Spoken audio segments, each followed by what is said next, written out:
Hey, welcome back to SaveState Podcast, episode 27. I am Matt, your digital Jedi, and this week I am joined by Alex from Too Loud Tech and our bud Rob from Retro Hunters and the Retro Years. How is everybody doing this week?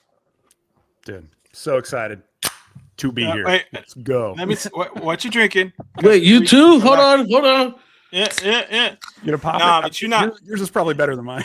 Yeah, you're not as bougie. He has these drinks that he does on his Twitch and stuff, and it's like the other day he had some like popsicle cream. I'm like, what in the hell is that? Oh no, yours is way better than mine, dude. I'm popping energy drinks, bro. Stupid caffeine. Oh dang! No, this is lemon lime Waterloo, so I'm keeping it. I don't even know what that is. I'm not common that man. It's good. Yeah. I just got Pepsi. How are you guys doing, man? Dude, I'm doing so good. I don't know if you guys can see this, but you know that right there? Yes, we do. Let's go. Yeah. So just finish my Super Metroid playthrough. I like to play through Super Metroid kind of like every December. I don't know why. It feels kind of Christmassy to me. I just love it. It feels cozy. So I finished the playthrough today. About a 4-hour run, probably not my best. 67% collect rate, definitely not my best. It's fun. It's good. So I think that's the first time I've ever heard Super Metroid cozy Christmassy. Like I think that's a first for me, dude. We're also Metroid guys. We also are big fans of Metroid for sure. Yeah. But I never correlate those cozy together. Christmas game. So I was wondering if you did that first, because I mean I think it's up there for Alex, but Super Metroid is probably my all-time favorite video game, and I think it's like Alex's like top 3 or something like that. So yeah. That's because Alex is old, right? And I just want to be cool like him, so I kind of like the same stuff he likes. You want to follow in his footsteps? Yes, man. I want to follow like. I want to follow. It's a hard walk. It's a hard walk. You know. Oh my god! So, Phila, what are you doing, man? How you doing? Oh, dude. Honestly, like feeling like poop, bro. I would use another word right now, but we ain't past 30 minutes, so feeling like crap, man. My God, I thought I was getting better. I had this cold, and I thought I was getting better, and then today I just woke up and I was just out of it, bro. Just out of it. I slept all day long. Thank God for my wife, bro. Like, if it wasn't for my wife and taking care of all the responsibilities today, it would have been bad, bro. Because I was totally out of it, and then she woke me up like a couple hours in advance for the show, and I was like, oh yeah, I gotta hit the show. So, sorry in advance if I sound like crap or I don't sound like myself. Just, man, it's killing me right now. I don't know what it is, but hopefully it's gone by the time we get to Vegas. If not, I'm gonna be giving it to Matt. We ain't getting that close. We my bro, but not like that, bro. Dude, shout out to the wives, man. Shout out to the wives. Yeah, man. So it's going around, right? So I know right before the show, Rob and I were just talking about how cold it is, right? Because he's in Fresno, so it's freezing cold there, right? They know what it's like. They know what the real winters are like, right? So I didn't know anybody in Cali knew what winter was like. He has no idea, bro. He is. I've never been west, but look, I've never been west of Oklahoma. To be fair, if I want to be fair here, God. But then again, I got my boy Corruption in the chat, who is also he's in Southern California, and you remember Matt? He'll tell us like, dude, it's freezing cold out here. Like, what's the 65 temperature? 65 degrees. It's like 65. Like, hey, bro, bye, dude, bye. He knows. Yeah, good. Yeah, that's awesome, man. It's cool. What are you guys into this week, man? Tula, are you playing anything new, or what are you doing? Actually, thank you for asking. I want to give a quick shout out to Asus. Look out for a review coming on the channel here soon for the Asus ROG Zephyrus G16. I just got plugged in with Asus. Big dream of mine to work with them. So really, really cool. I'm excited about that. So right now I'm actually using the G16 to do this podcast, and it's a beautiful machine. I got to get some testing in. I would like to test it against the 395 because I know that's the hot thing right now. Everybody's all excited about these 395 devices coming out with these APUs, and I want to test that against the 5070 that is in this machine, and just see how it does. Also, too, the winner of this competition will be the one that goes with me to CES. So nice. We'll see. Nice. And then also to Metroid on Switch 2. Yep, that. Yes, sir. Yeah. Have you started Metroid yet, Rob? Metroid 4? I do not. So I don't have a Switch 2, but I have thought about picking up Prime 4 on the original Switch. But I got to be honest with you, I am like kind of wholeheartedly a 2D Metroid guy. So okay, I don't know, man. We're the same way, but this is really good, man. I heard some critiques. We heard some critiques about it first. I'm about 11 hours in. It's really good, man.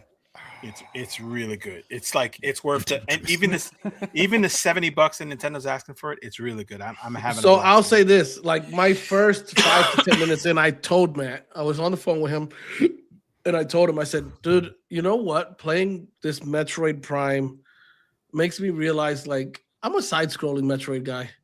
Like I really prefer like Dread. Dread was amazing, right? Like I like side-scrolling, but the more I played this, I have to say that this may be the most aesthetically pleasing game Nintendo has ever produced. It is absolutely gorgeous, man. It's up there. Like it to me, it's like it might look better. I mean, than Breath of the Wild and Tears of the Kingdom. Like it's absolutely gorgeous. Like the environments, you know, and then two, like I haven't played it. Oh, I have a Switch 1. I should probably try it on the Switch 1, but I'm playing it on the Switch 2 in portable. So 1080p. Look at that chat popping up. So 1080p. I'm just gonna leave that right there. That's my dude right there. Corruption. Yeah, my boy, crazy man. He feeds into Jedi's mind tricks. So good genes, brother. Good genes. Yeah, you had to get that close to the mic, bro. We heard you 5 feet away. Yeah, dude. Like, so being able to play it on the actual handheld itself at 1080 is really, really nice. And Matt, I haven't played it. I'm a handheld gamer. You have to. Like if I'm playing like big screen, I'm playing on my desktop. So I really don't use my Switch 2 on dock mode.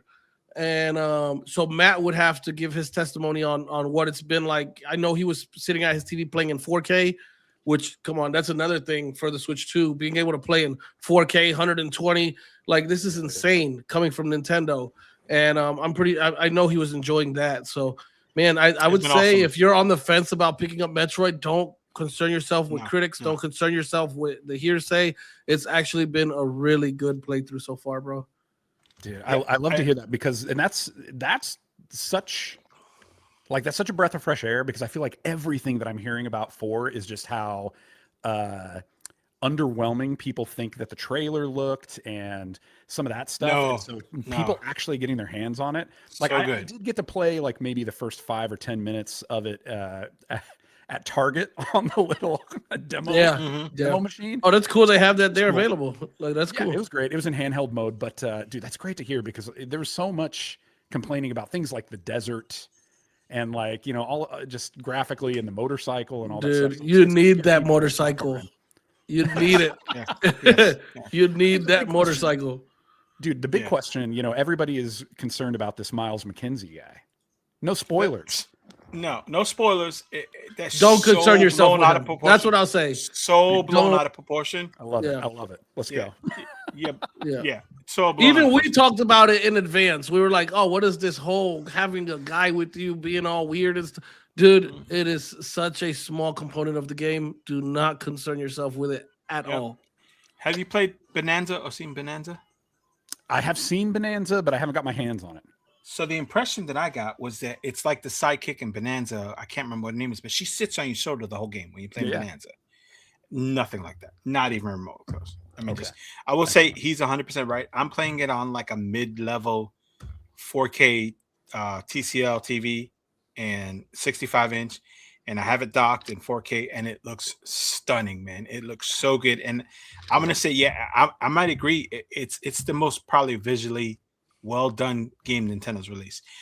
You know, brightness and pop. I still think maybe, you know, Wonder might be to have the most color. If you're talking like saturation and probably Wonder. But Metroid's never meant to be like that, right? No. Like Metroid's more dark and gloomy and you know, but we do get some vibrancy in these locations that they're taking us. Gorgeous. So. Here, real quick. So Gabe wants to know, will we recommend a Switch 2 or Steam Deck OLED? So for me, I would say Steam Deck OLED, and because there's so much versatility, right? There's so much that you can do. Like with the Steam, with Switch 2, you're limited to Nintendo games. Like Too Loud is playing a lot of Switch 1 games that he upscaled, and it's great, but it's still there's so much versatility you're going to get with a Steam Deck 2, especially with Steam Deck 2, with a Steam Deck, especially the OLED. Right now, you can get a 512 OLED Steam Deck for like $550. That's an insane deal. So, I would go Steam Deck over that all day. I'm not sure what you guys think. Dude, I agree with you in the sense that as long as you obviously if you're concerned about living in the ecosystem of Nintendo and like you want all those first party titles, it's like then you gotta kind of play that game. But the thing that I'm loving about all of these handhelds that are outside of that ecosystem, like even something like my RP5. Like I know that this guy, you got the RP6 coming out, you got the G2 that just came out. But what I love about this thing is not only am I playing things up to GameCube, PlayStation 2, they're upscaled and it looks beautiful and it's so awesome. But I'm playing on GameHub, I'm playing stuff out of my Steam library, I'm live streaming I'm streaming from my PC. Like they're just the versatility and the accessibility that you get with some of these devices and something like the Steam Deck. I just think it's unmatched. You got to go that way. Yeah, I agree. Tula. Hold on. Sorry guys, I'm working with the code, so zip it.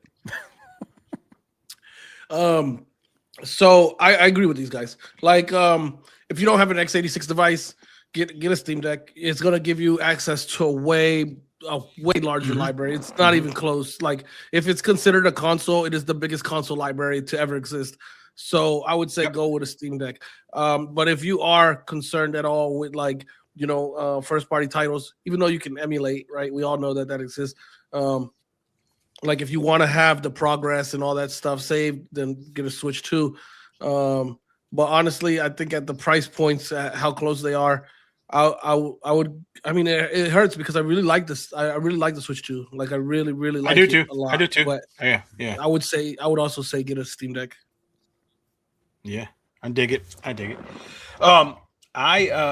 So something else, since we're just talking about Metro, something else that I actually just started playing today and I really think I'm gonna like is Mr. Too Loud convinced me to get the Ninja Gaiden Ragebound. So I'm gonna And I saw this and I thought about it because I thought this was gonna be right up your alley. I got a whole list of like cool, like retro inspired new games that I thought we could talk about because I feel like that would be right up your alley. Because I watch your streams and I love your stuff, and I kind of wanted to ask. I had a bunch of questions I wanted to ask you. Before I do, I want to talk about, if you guys don't mind, I want to talk about some of the news of the cool stuff coming out. I think this might be right up your alley too, Rob. Absolutely. Did you guys see A&E announce that phone? Did you see the phone that A&E announced? No. Oh, dude. So if you guys want to talk about this, let me put it up on the screen because it is insane. I do. I want to talk about it. I think it's super I've cool. been waiting so long. Not for INEO. You follow INEO at all, bro? Just somebody. I thought Sony would have redid it by now, but I guess not. Yeah. What'd you say? So INEO. Do you follow INEO at all? Not as closely as I do like some of the other companies, obviously like Anbernic or Retroid, but I'm familiar. But are we talking about the Pocket Play? Yes. Holy. Dude, yes. Give me this. I saw this and I'm like, yeah, I'm going back to Android.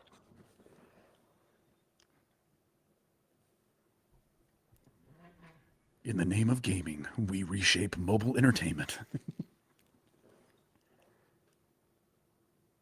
Yeah, Pocket Pool. Look at this fool. What does he do? Oh my god!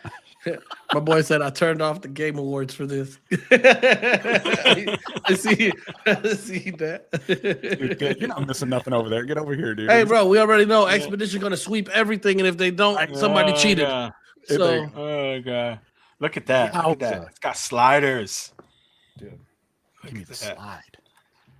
Yeah, man. Slider crew, baby. Let's go. Yeah. Oh, we got to talk about that device too, because I see you play with that thing a lot, and I'm blown away. But look at those controls. Let me bring that back for a second. It's got some PSP vibes, right? It does. Yeah, it does have some PSP Go vibes. It to me, it's like, it's what I wanted for the RG slide. It's much. It looks much thinner. One of my letdowns with the RG slide, as much as I wanted to love it, was just that thing's a freaking tank, dude. So, it's a chunky one, dude. They got some trackpads, no sticks. So I mean, right away, because interesting.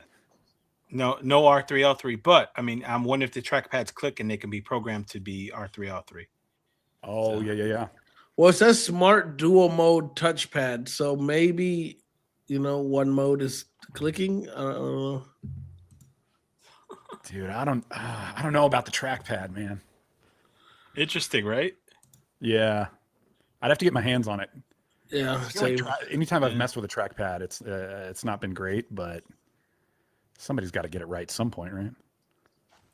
Yeah, no joke, man. Well, the Steam Deck ones aren't bad.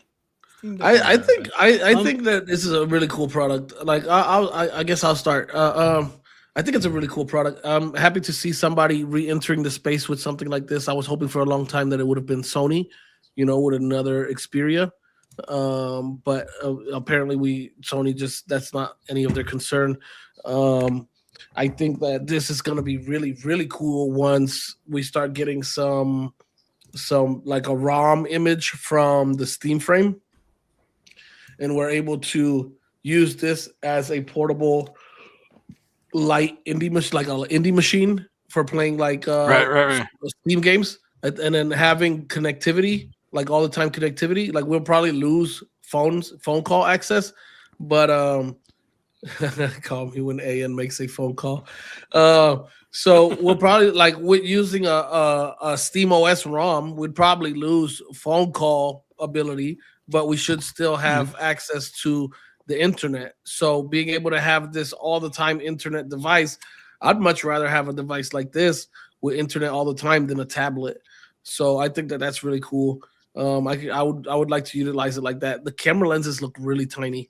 I was hoping for a good shooter. If I'm carrying this thing around, I would like it to be a good shooter, just so that I could use it for whatever I'm working on, whatever project.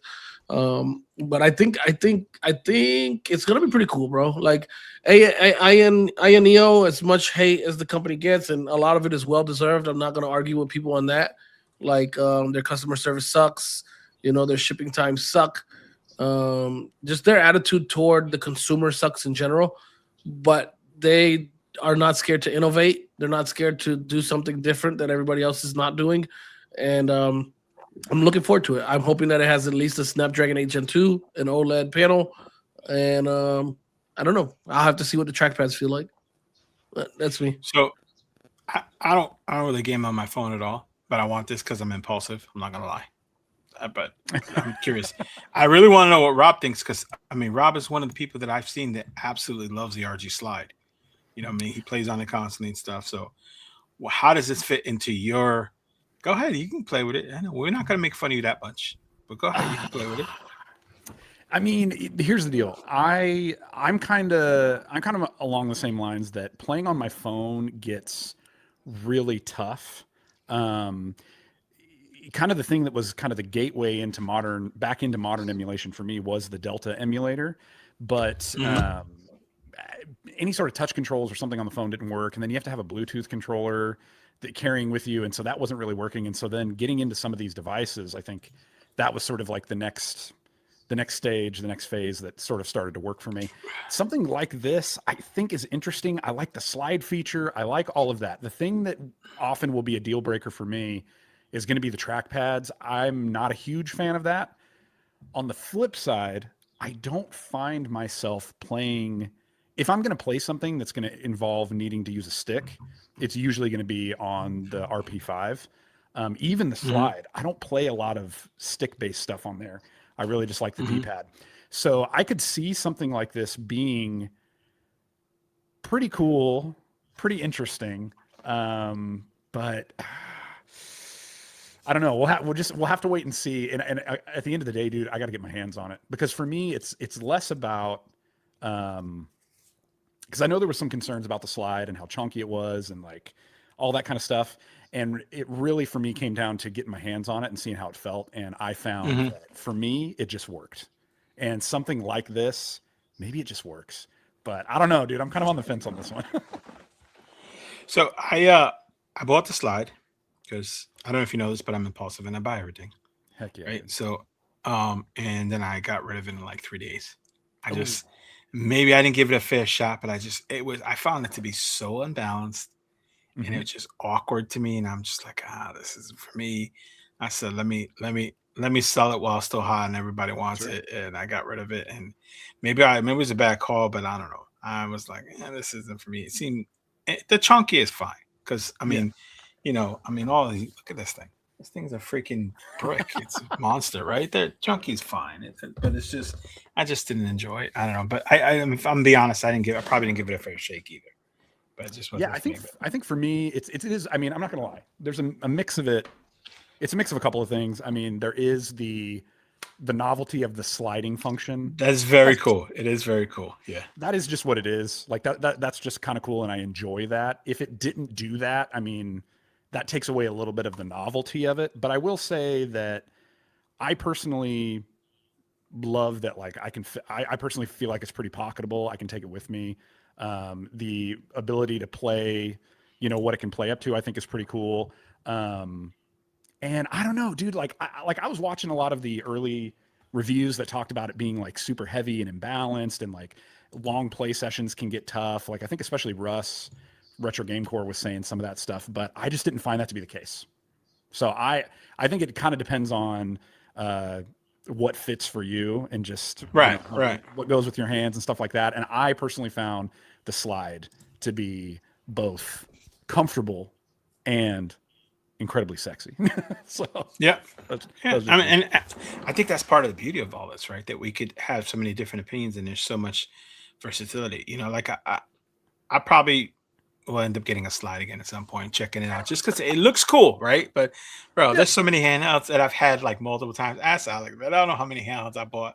This thing sucks, and then I buy it again. And this thing sucks, and I buy it again. I love it, and it's just I don't know, man. Dude, he loves it for a week. He loves it so much he sells it by Friday. He's like, I love it, and then it's gone. Like, hey, I sold it. Like, and then 2 weeks later he'll pick another one up. Like, why'd you buy it? He's like, I don't know. I gotta try it again. I gotta give it another shot. I gotta see if this is the time. I will say, it's one of the things that I love about the slide, and it's also one of the things that I love about the chromatic, which I got sitting back there, is when you have them out in public, they are conversation starters. Yes. Like when people, it's like when people see something like this, they don't really know what to make of it, and I haven't had too many people be like, oh, hey, what's this, or what do you got there? Next to nobody. But when I have the slide or the chromatic sitting on the table or they see me using it, I mean, immediately people are like, dude, what is this? That's awesome. And so I love that too, that it's a good conversation starter and you get to meet and talk with people about stuff that they're into, or they see something like the chromatic and they're just like, oh man, I remember when I had a Game Boy, and it's a cool connector too. So I think that's part of it as well, is I just love the connection aspect of it that it creates. So the device that was actually the most attention getter for me, or conversation starter, was actually, is actually the Miyoo Mini. I don't know what it is about that little ding handheld, and especially that turquoise color. I guess that really catches people's eye.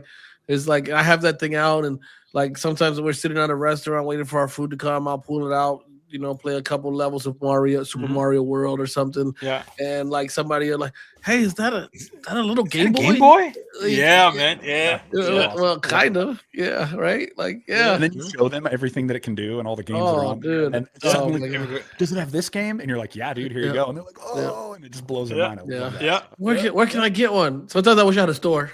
I love that. People are going to come up and talk to me. I'm out.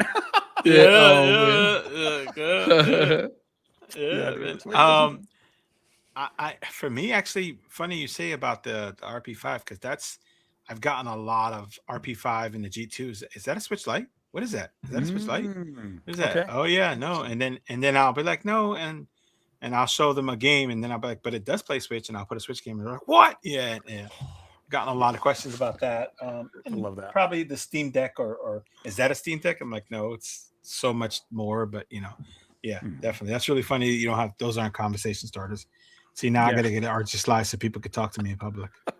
Yep, I remember the first time my oldest son seen the Retroid Flip 2, and he was like, "What is that?" And I was like emulating some Switch game, and then the next thing I know, he's walking across the house with it, calling his friends like, "Hey, I have a Switch Flip." Like, yeah, I bet you don't have a Switch Flip. Like, hey. His friends like online, like looking it up, and they're on speaker. He's like, "I can't find it anywhere. Where's the Switch Flip for sale?" Like, dude, stop playing with him, man. Tell him it's not a Switch Flip. That is too funny, man. That is too funny. Are you into like any of the PC gaming stuff, like the 395 devices and like the Super X or like the Z13 Flow?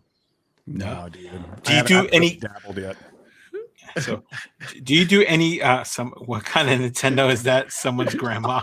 That's crazy. That's crazy. Dude, that reminds me. We're watching Stranger Things season 4. I'm trying to get my wife caught up on it, and we're on that. We just watched the episode where the dude is. Where no spoilers. No spoilers. No. Last season. He's doing last season. Oh, okay. Yeah, they're trying to convince the girl to hack, and they're trying to tell her like, oh, it's a new game system that we're trying to win called the American Tendo. Yeah, American Tendo. So dumb. Oh, that's funny stuff, man. That's funny stuff.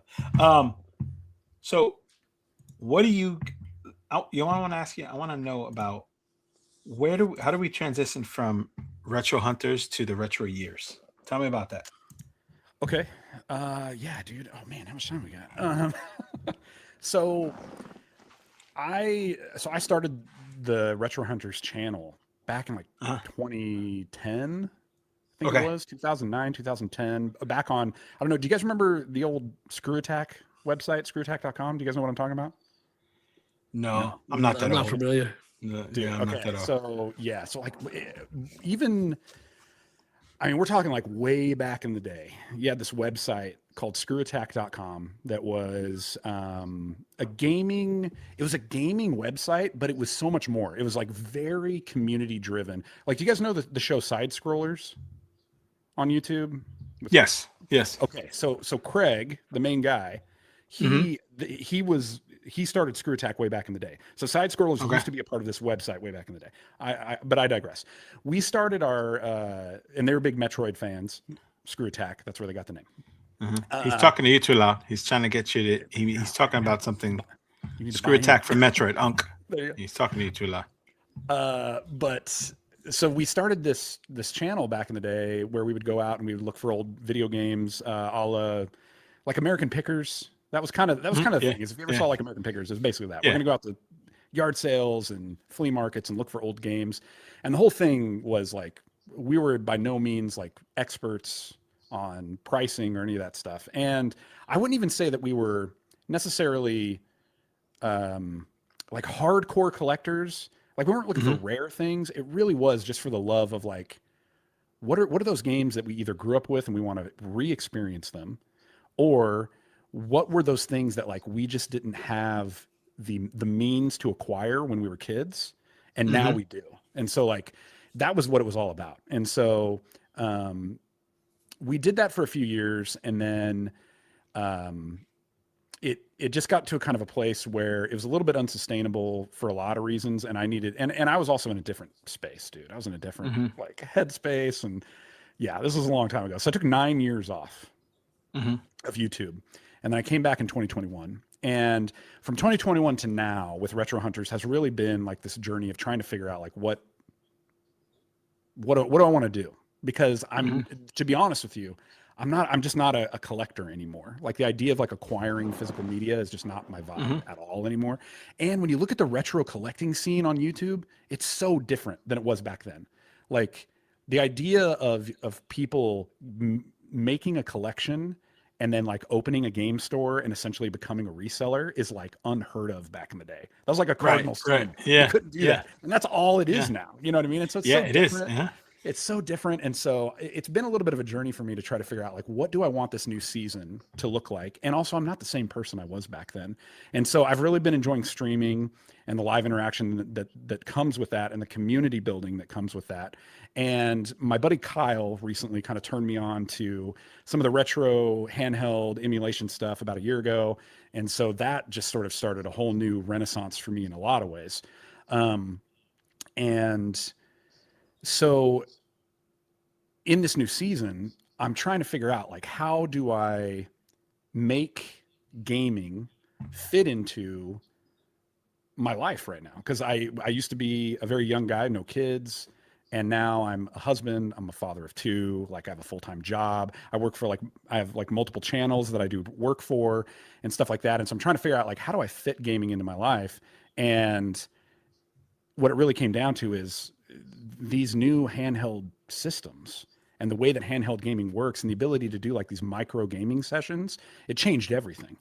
And so that was kind of where I feel like Retro Hunters is now starting to go, is looking at these devices and all the cool things that come with that. But along with that, there was a little bit of like this introspection that was happening, where I'm starting to realize, like, man, these games and these experiences mean a lot more to me and run a lot deeper than just, like, I don't know, stats of systems and what can run what and all that kind of stuff. Like, there is like deep, like, wonderful things that are tied into this that were very formative.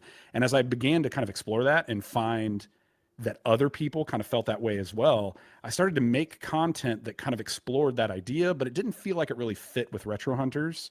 And so the Retro Years was this new channel that I launched that really is, if you're somebody who is trying to figure out, like, hey man, how do I make gaming fit into my life when I don't want to ignore it, because if I ignore it, the person that I become when I neglect it is bad and tough, and like I'm not healthy in myself.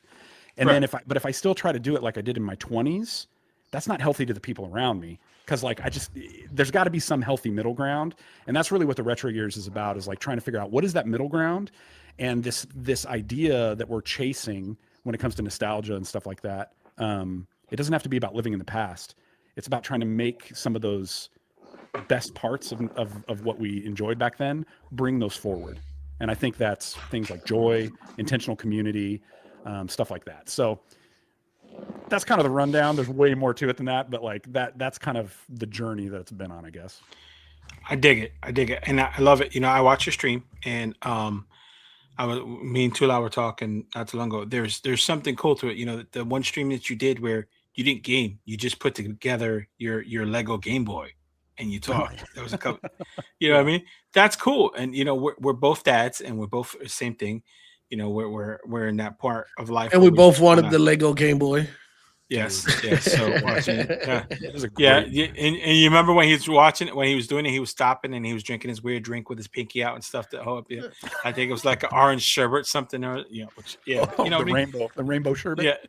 Yeah. So, and just that, but then like something else that I found super fascinating, and I thought was a good segue to talk about was, I think it was like last week. You did this stream and you said, you know, and I love it. It's playing whatever game with the crew, right? And you did Sonic 2 with the crew. And we were talking about it. I've never finished a Sonic game. Yeah. And I started thinking about like all the games that I've played that I've enjoyed from my childhood. And I was trying to remember how many of them I actually finished. And I don't think there was a lot, man. I don't think there's a lot of games that I actually finished. Have you finished a bunch of games? You mean just in general, or on stream, or what? Like, no, in general, in general. You know, yeah, I think so. I mean, for me, it's actually kind of a video idea that I'm kind of messing with, is that, you know, everybody will tell you that like, it's not the destination, it's the journey that's more important. And like for so many things in life, like that's true. Like that makes sense. But like for me, when it comes to gaming, it's sometimes like the destination is the thing. Like I want to get to the end of the game, and I want that ending to pay off. I want it to matter. Like I want the time that I invested in it to make me feel like, whoa, dude. Like I mean, like we were just talking about earlier today, because so on my Discord we do this game of the month club, and so every month we pick like 2 or 3 games and we all play through together. I like to say it's like book club but for games. But so for December we're playing through Final Fantasy Adventure on the Game Boy. We're playing through Batman on the NES, which I'm holding off on that and just doing that on the stream. And then the other one was Super Metroid. And one of the things that I love about Super Metroid, no matter how many times I play it,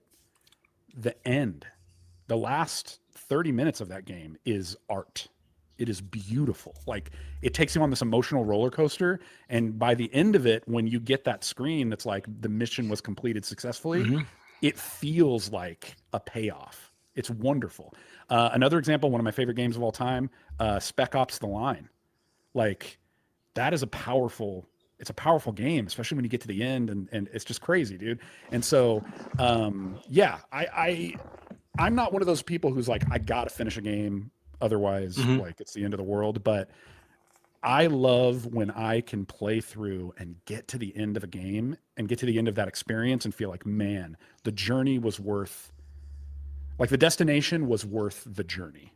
Like, the juice was worth the squeeze. Yes. Yeah. What about you, Tula? Do you remember like a lot of those old retro games? Do you remember finishing them? Did you finish them? Or I did beat quite a bit as a kid. Actually, I feel like I beat more as a kid than an adult. To be fair, like I think for me it's the opposite. I think I've completed more as an adult than I did as a kid.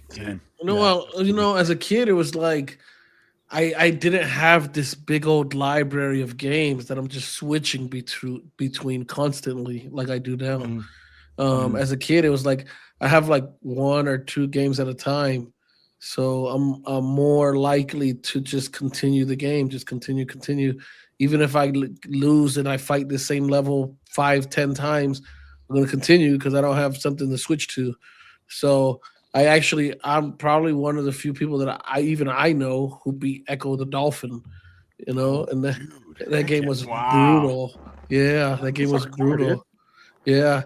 I mean, I beat Dead Cells in 2 days. So like I remember that. I do remember that. Yeah. So like if I want to like, and I go through these kicks where now it's like I'm working a lot or I'm just having a lot of time with family, and I get into this phase where it's like, man, I really just need to beat a game right now. Like I need that feeling. Like, it's a feeling that it gives me an accomplishment where it's like it just comes to me, and it's like, dude, I don't know what I'm gonna play, but I need to beat game right now. So but I would say, like, yeah, I beat a bunch of the Sonic games growing up, Echo the Dolphin, Super Mario World, Mario 3. Super Mario 3 is a blast, yeah. Yeah, that was a huge game for me. That was huge for me growing up. Super Metroid. And those are the games I can remember really, like off the top of my head that I did beat as a kid. As an adult though, like, no, I will say, like, it's like Netflix, man. It's like I have so many, and I hate to give them credit. I hate to give. God dang it. Damn you, Javi. So we got a friend named Javi. His channel is called Play Retro, and he has this thing that is like, oh, when you get a new device, just put 20 games on per console. Don't like stack your whole library. He's like, you'll never get through everything. You're gonna spend more time browsing than playing, and blah blah blah. And I argued with him and kept telling him, like, dude, I'm putting all my games on here, my whole library. But there's a reason for it. It's really true, dude, because if I have all those options, I'm bouncing between them, and I'm not finishing anything. Another thing is too, like us, as far as like creators or even collectors, so it's not just creators, collectors too, who collect all these emulation handhelds.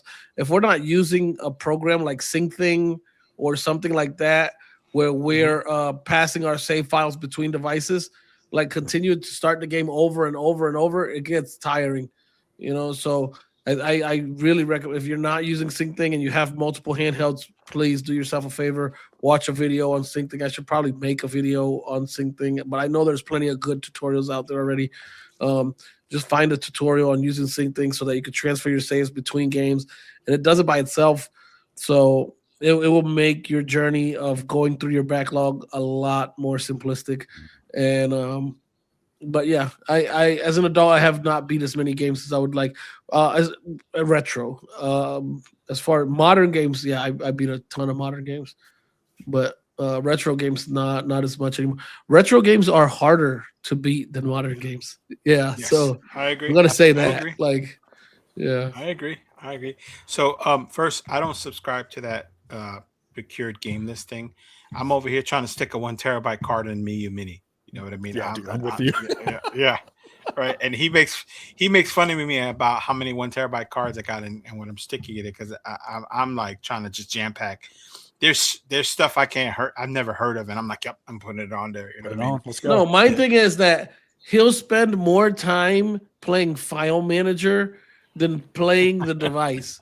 Like, Matt, you're gonna keep this device for 2 days, bro. Why are you doing this curated list of 1 terabyte of games that's really not curated at all? You're spending all this time setting it up. You're gonna pick it up. Oh, this is cool, and then you're gonna put it down and go back to whatever device you've been playing for the last month is. Like, so Matt's a major. So, and you probably don't know this, but Matt is a major game connoisseur, like absolute major game connoisseur.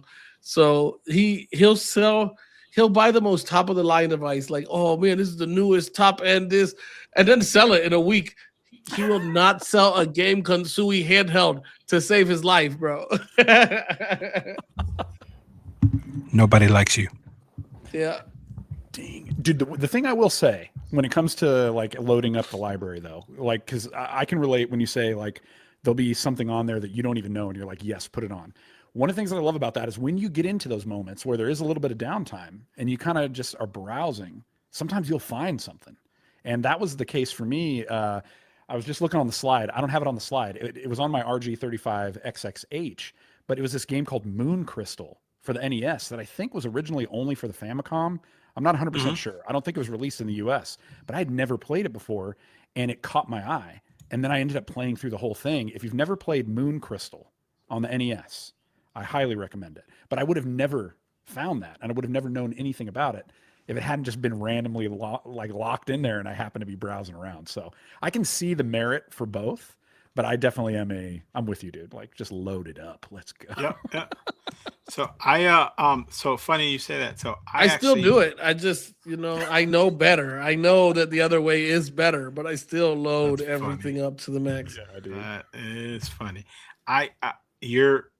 That's how I found. You ever hear of AirZonk on TurboGrafx 16? Dude, no.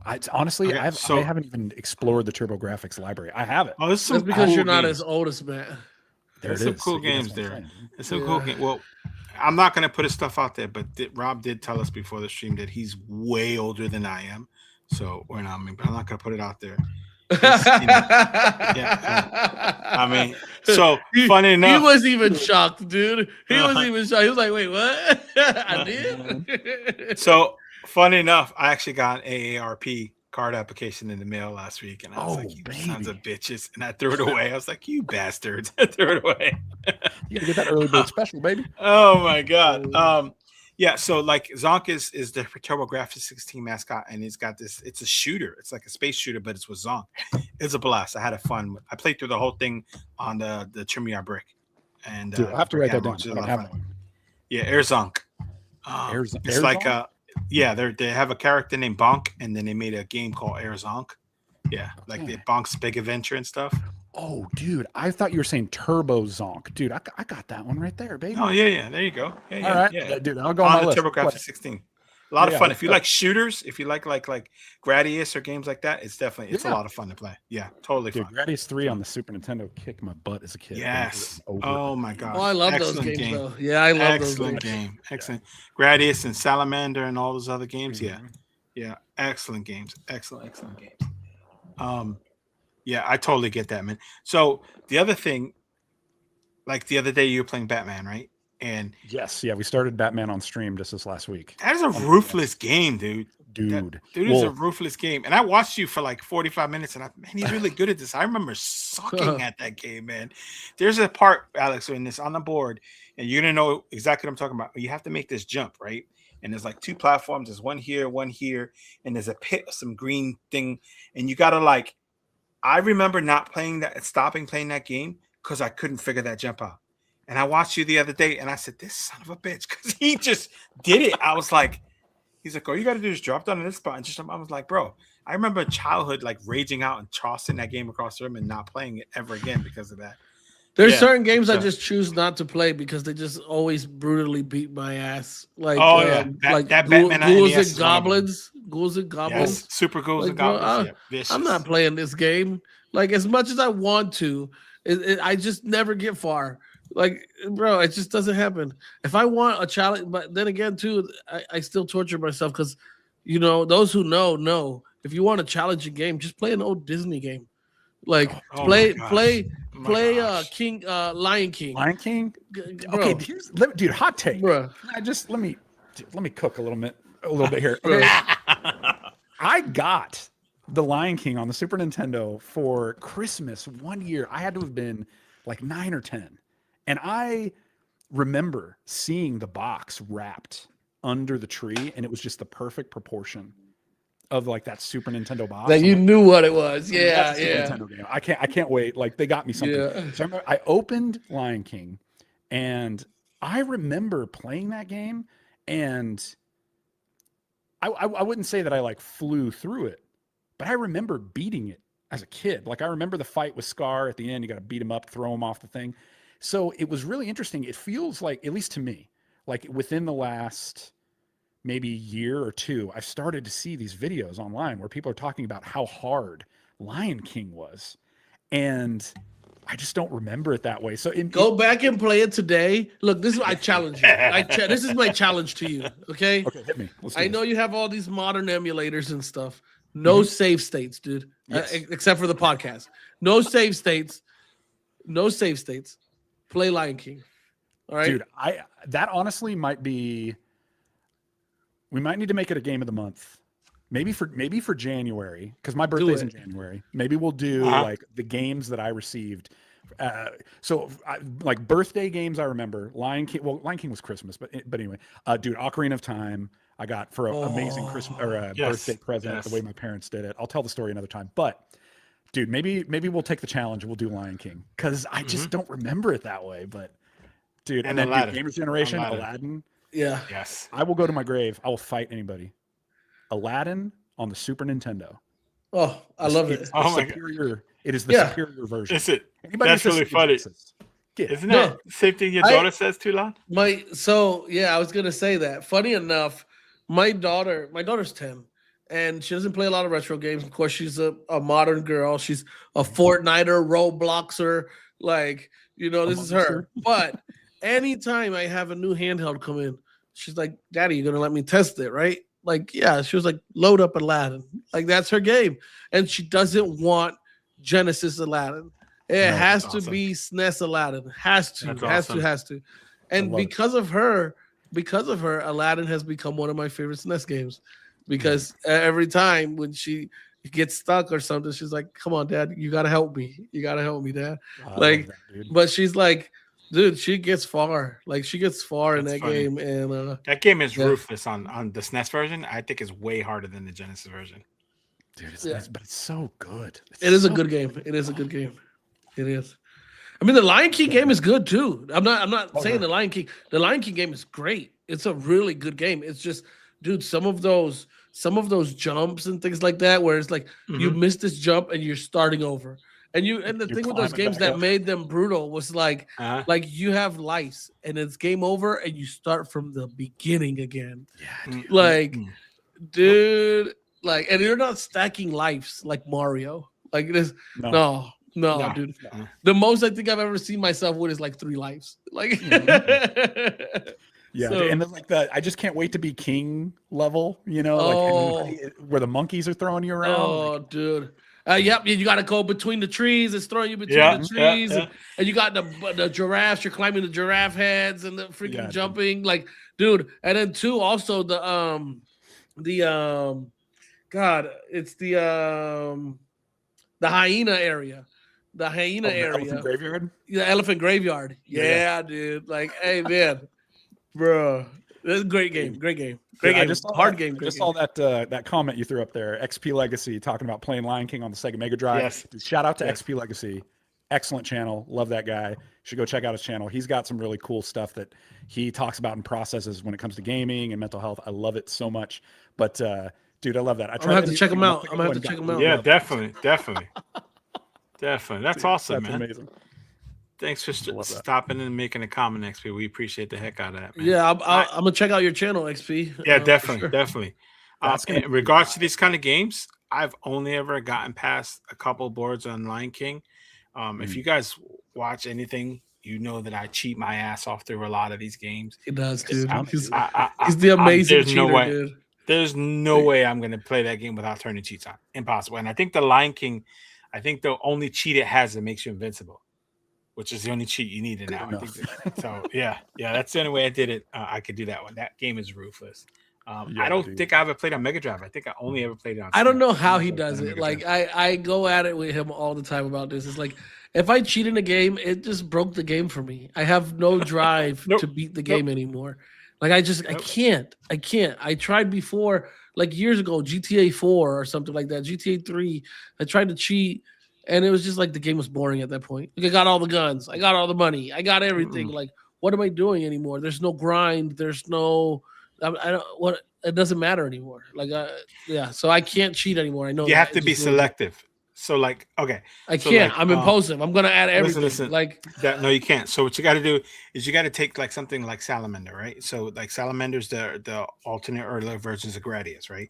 You take that and you set it so that when you die, you don't lose your power ups. That way you still have the difficulty, but it's frustrating when you die and then you have to get all the power ups back again. Like you turn that on. Right. Yeah. Or you give yourself a bunch of unlimited lives so that if you die, you keep going, but you don't lose your progress. Have to start over because you write those old games. You die, you start it back over. I can't though, man. I've tried, dude. So first of all, like, okay, another one. I tried it. Like, I'm a big Pokemon fan. I tried it. I tried it in Pokemon. But what do I do every time I have access to cheats? I'm gonna give myself Mewtwo. First thing, like bro, like it's over. It's over. I'm giving myself 100 Master Balls, bro. Like, oh god, that's too funny. I can't help myself. It's like telling me like, oh, you have access to this store and nobody's gonna see you. So if you want to just take everything you want, you can. You really shouldn't. I'm telling you, like maybe just grab one or two things. But if I can't not do it. I can't, bro. Like I can't. I'm going out of here with a cart, bro. Like oh god. Another example, like Super Metroid. If I'm gonna play that and I'm gonna turn cheats on, I'm gonna turn on unlimited rockets because I hate hunting for rockets in that game. So you still have to get them, but once you get them, you have unlimited. So something like that. But and then there's other games that I'll just turn everything on. I'm not gonna lie. Like if I'm playing something old, savage, I'll just turn out. Yeah. I'm like, what can I get away with until RetroArch crashes? Just turn it all on. You know what I mean? I haven't even dabbled with some of the cheats in RetroArch, so I'll have to check that out. Although maybe I'm opening a Pandora's box. Maybe. Don't do it, brother. Don't do it. You just lost cool points. You just lost cool points. I don't know. I mean, the closest thing that I could say that I lean into with that, but it's the way it is I love playing a lot of the old arcade games that you grew up with as a kid. Oh. And now you got, unlimited credits. So it's that's kind of cheating too, right? But like who's not gonna do that? I'm gonna load those coins up, dude. Oh my god. You know what I mean? So I'm gonna do that. Especially like the old Simpsons arcade game. Oh yeah. Loading the coins, bro. Dude, I just played the Alien versus Predator, beat 'em up. Yeah. Oh, yes. I love all those. Captain Commando, the Punisher, all those are so much fun. Actually, quick mention while we're talking about beat 'em ups, I don't know if everybody's up onto this right now, but there is a new retro inspired beat 'em up, Marvel Cosmic Invasions. I haven't played it yet. I haven't downloaded. It looks amazing. I should be trying it out sometime soon, probably even tonight. but it looks really good. So you guys, everybody, look out for that game. I know it's on Game Pass too for those who have like PC Game Pass or console. It's like I want to play it, but I'm holding out until they make my boy Cyclops a playable character. Otherwise, I'm boycotting. There you go. Oh, you're a Cyclops guy. You know, I'm super generic, dude. I feel you. No. Oh my gosh! Look at you, man. No, that is dude. Awesome. My boy's a turbo nerd, bro. Oh my god, that's. Hey, I ain't gonna lie. If I had a Wolverine thing, I'll put it on, dude. I'm generic, dude. Everybody likes Wolverine. I like Wolverine, dude. Wolverine's my favorite. If I had to choose off of Wolverine though, in the X-Men, my childhood favorite actually was Nightcrawler. Oh yeah, Nightcrawler's sick, of course. Yeah, that's awesome. Nightcrawler, like being able to teleport. Like, come on, dude. I know it's cheesy, but I remember as a kid, me and all my friends were really like digging Gambit, just with the throwing the cards and the Cajun accent and blowing stuff up with the cards. Oh, Gambit was dope too, though, bro. Yeah, like, come on, man. Yeah, he got the staff and he got the cards, bro. Like, super cool. That's pretty good. It's really good. Speaking of retro Beast, devices, really quick. Beast was cool to me too until I found out he was a nerd. Then I was like, he's not that cool anymore.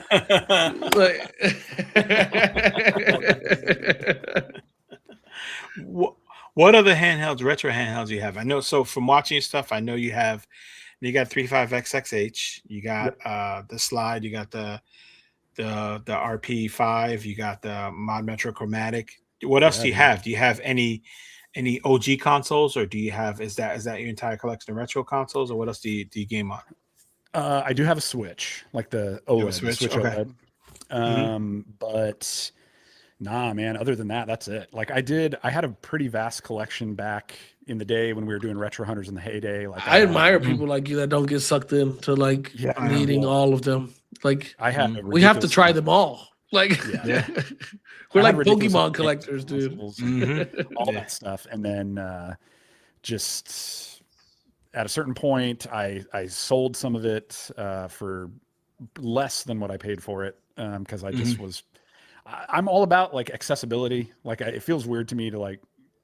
I'm just never going to be one of those guys that can like buy a game and flip it. It just feels weird to me. Like.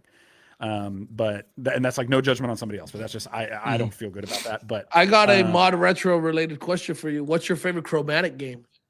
Dude, bro, hang on. I have it right here. I feel like I know what you're gonna say, but let's see. Oh, you have a stack of chromatic games. You're a bad Wicked Plague, dude. Dude, yep. Is that the Metroidvania one? Is that the Metroidvania one? Yep. Yeah. Yes. My one complaint about this game, a little bit slow. Too short. Yeah, it is short. It is. I wish it was longer. And it's a little bit slow in the combat. Like it's a little slow. I didn't mind it. I felt like I could just like settle in and enjoy it. But I like if it was a little more frantic, I could get down with that. But the length of the game, I wish it was longer. But easily, that's my favorite one so far that they put out. Which one's yours, Tula? I don't know. I have a hard time between Wicked Plague and Dragon Hymn. Dude, so Dragon Hymn, I have that one too. I've been playing through it. I got stuck. I need to jump back in, dude. It's a little. I want to pick up Sabrina, and I at first I was like, Sabrina, girl game. I'm not playing this. But then I started watching videos of it, and I'm like, yo, wait, Sabrina kind of looks dope. Like, can't lie, you know, like. Yeah. At first I was like, oh, it's like a Barbie game. I'm cool. Like, but no, it looks dope. It really does. Also too, I want to pick up it's called like Taki Tori or something like that. Like, with the chicken or whatever. Yeah. It looks pretty good, dude. Watching videos, it looks pretty good. And then Chico something. Someone with a little grim something, like a little skull guy. Oh, what's it called? I know what you mean, but I can't think what the name of it is. I should just pull up the. Yeah, that's what I'm doing too. They got some really interesting stuff. They do. I like what they're doing over there, dude. Gravitork is really good. Gravitork. Yeah, so my buddy picked up Gravitork, and he was like, I can't get the hang of this. Like, bruh, you're just putting yourself toward the different side as it goes. Like, I can't explain it to him, but it's like, bro, it can't be that hard, dude. I'm going to grab Gravitork and beat it just to make him feel some way. That one is pretty cool. My 8-year-old actually really gravitated, pun intended, towards that one. She really likes it. That's like her favorite one. So it's been cool to see her kind of jump into that one. Oh, Hermano. Yeah. Yeah, Hermano. I want to play that. They have a lot of games, man. I'll play everything. I'll play it all. They're doing cool stuff over there, dude. I'm actually waiting. I bought a and some people would frown on it. I don't give a shit. I bought a Pokemon Prism cartridge from AliExpress because it's a Pokemon ROM hack, and I like it on emulator. So I was like, dude, I would love to play this on the Chromatic, man. So I bought one. I waited for it to come in. Like, oh yeah, it's a cool device. I think it's really cool. Like, I love the build quality of it. Like the whole metal component to it. It feels really good in the hand. Super solid. I'm a vertical guy too, so like that's an automatic W for me.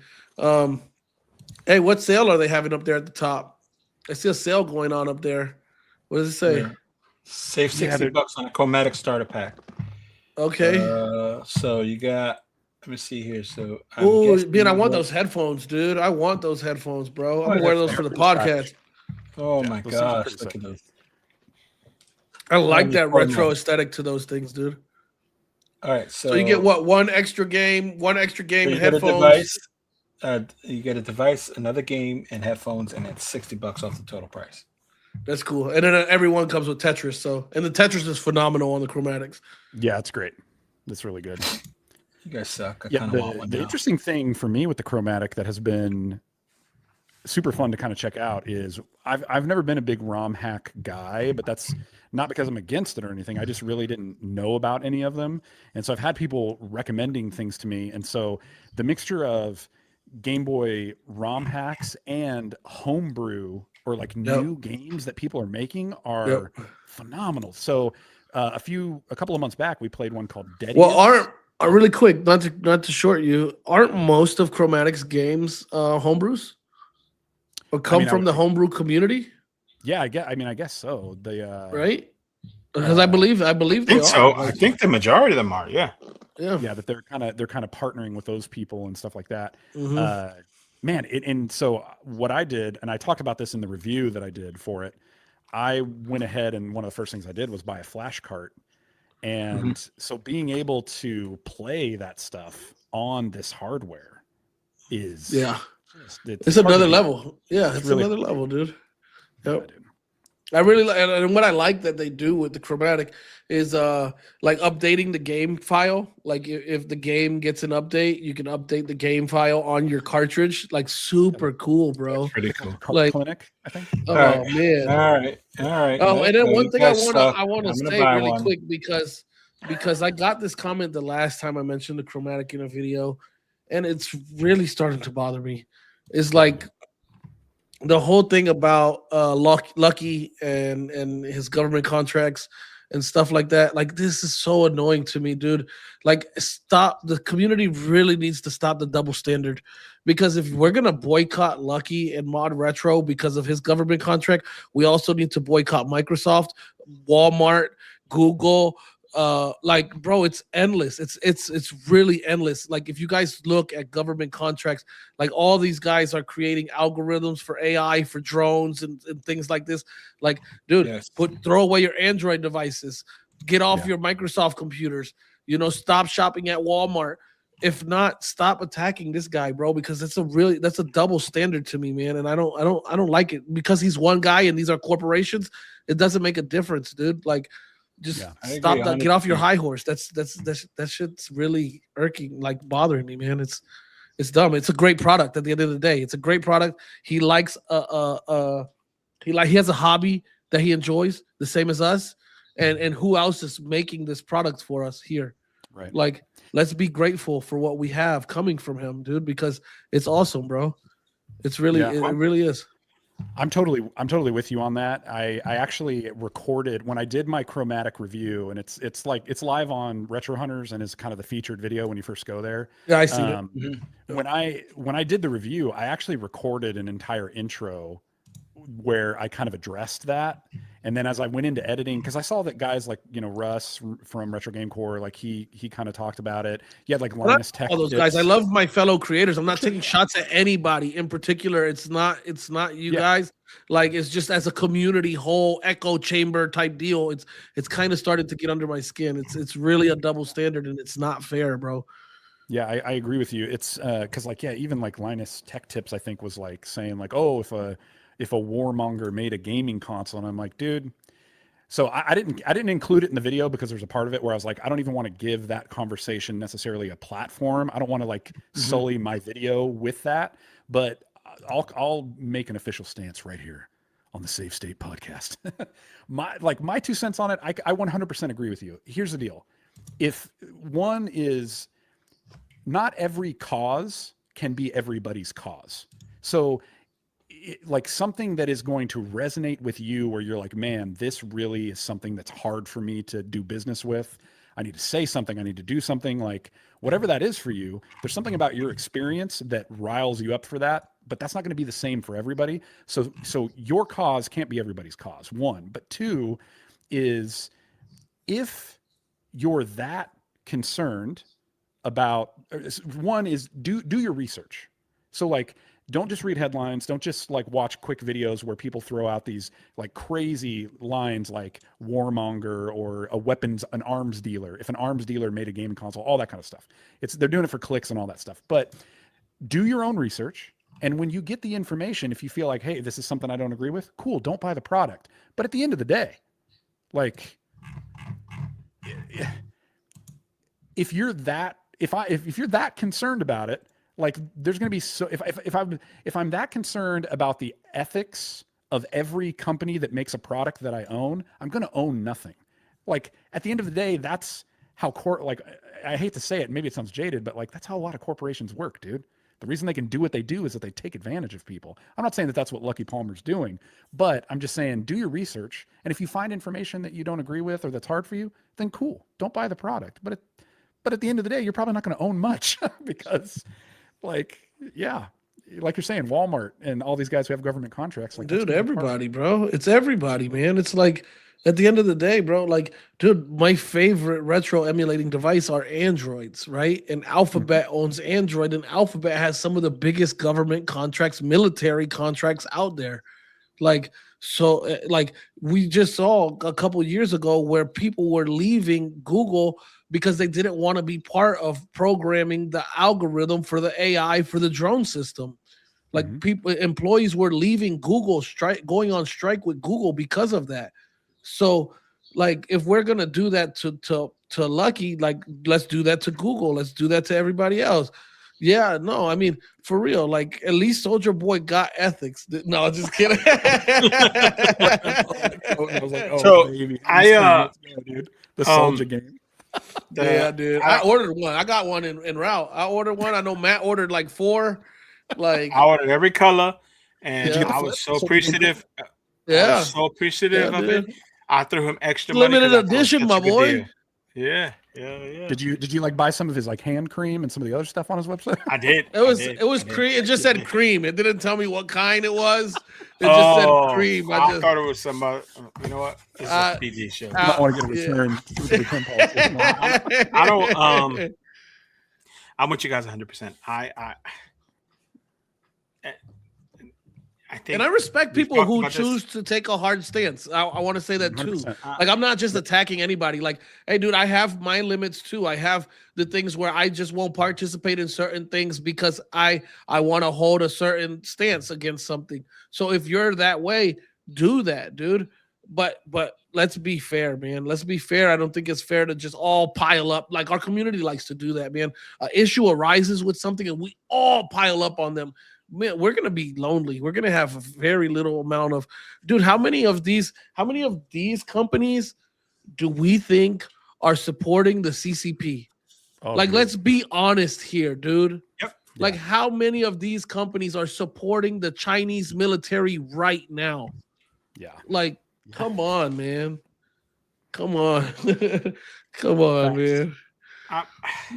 I get, and I don't want to just keep going on this, but it is what it is, man. I said my piece. I get people have a hot take on all that stuff, and I think people get upset, and people get upset and get worked up, and we've talked about this a bunch of times, and I've said this before. I think the internet promotes keyboard warriors, that are people that are brave and super judgy of other people for stuff that they're into, because it's a safe space. And I'm not trying to attack anybody specifically. I think that's a side effect, and it impacts a lot of things, that people have these incredibly strong opinions about stuff that, because it's safe and they can express whatever they consider to be controversial or challenging the man or any of that stuff. And I don't know. I'm just not.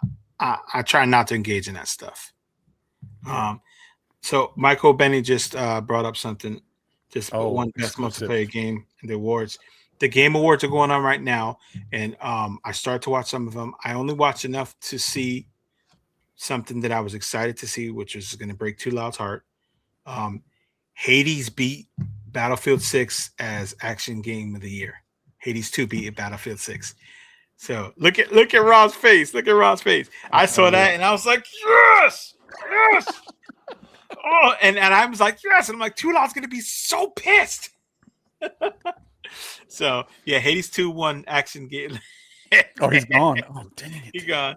He's needing a minute. He's gonna come back, and we don't have enough YouTube points for him not to curse me out minute. So he needed a minute.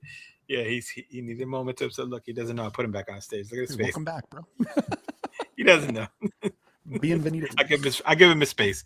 Yeah, so Hades 2 beat Battlefield 6. It beat the crap out of Battlefield 6. They said Battlefield 6 was so bad that you have to be like a loser to play it. No, I didn't say that. I'm just kidding. I didn't say that. I'm just teasing.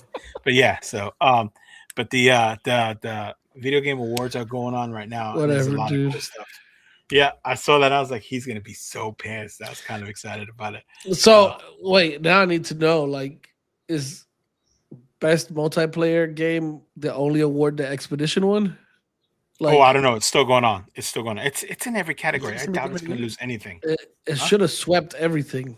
Like it got best actor so far.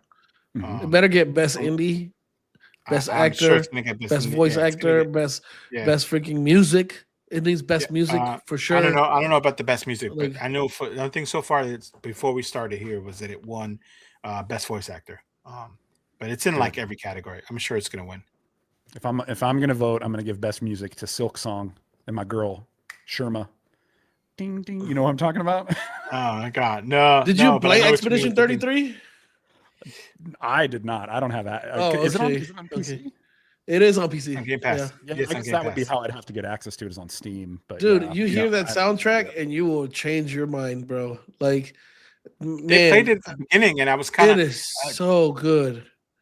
It came on at 8, and they played it at the beginning, and I was watching JD Analog then Caffeine and Consoles live stream, and it was kind of like that music was kind of underwhelming for the entry point of the video game awards, because it's so just like it's like chill, like mellow. Yeah, like if I want to go to sleep, it's beautiful. It's beautiful, is what it is. It's really beautiful. Like, dude, they were selling vinyls. Like, they sold the soundtrack. Yeah, totally. And the soundtrack was really good, dude. Like, man, a story too. They should win best story. Like, oh man, that thing was a tearjerker. I'm not gonna lie. I'll have to get access to it at some point. Yeah, it was like I say this every time I get a chance to talk about it, but it felt like you're reading a great book, and every night when you go to bed, you can't wait to wake up the next day to open it back up so that you can figure out what's going to happen next. Like, that's what it felt like, and I haven't felt that in a game in a really, really long time. But that's exactly, like, every day I woke up, I was just like, I need to play. I need to know what's going to happen next. Like, dude, oh my goodness, man, really good.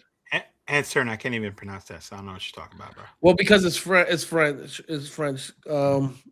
So you're not cultured enough. Sorry, my friend. That's fair. Take a look at this. I saw this, and I thought of Rob when I saw this. Oh, baby, what do we got? Oh, is this what I think it is? Yes, it is. Dude, this came out tomorrow. This comes out tomorrow, right? Yeah. The Terminator game. Gosh, I have been.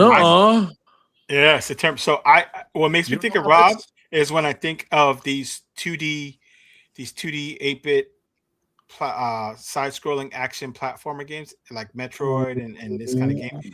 It's just the kind of stuff I think of him, because it's the stuff he plays on this channel. Hasta la vista. Hasta la vista awesome. Is a difficulty level. That's so cool, man. So It looks amazing. I've been following this since they announced it, and it's been delayed a couple of times, but it's supposed to come out tomorrow. And so we're playing as Sarah Connor? Yeah, dude. You play a bunch of characters. Yeah. Heck yeah, dude. Heck yeah. Heck yeah. And we may pump the brakes on Batman. And look at, dude, you're playing as naked. Oh my god, dude. Yeah, dude. For so long, I've wanted to play as naked Arnold.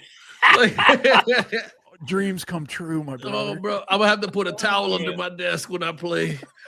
I cannot. It looks amazing. I just hope it can live up. I hope it lives up to the hype that I have in my head. We'll probably play this on stream this coming Tuesday because you know what I hope when I see games like that. Like one of my biggest things is like, Portmaster, please, Portmaster, please, please, Portmaster crew, bring this over. Like it would be so good on a freaking retro handheld. Well, and I mean, you know, if we can get it working on Game Hub, you know, we could play it on. Oh yeah, absolutely. You know.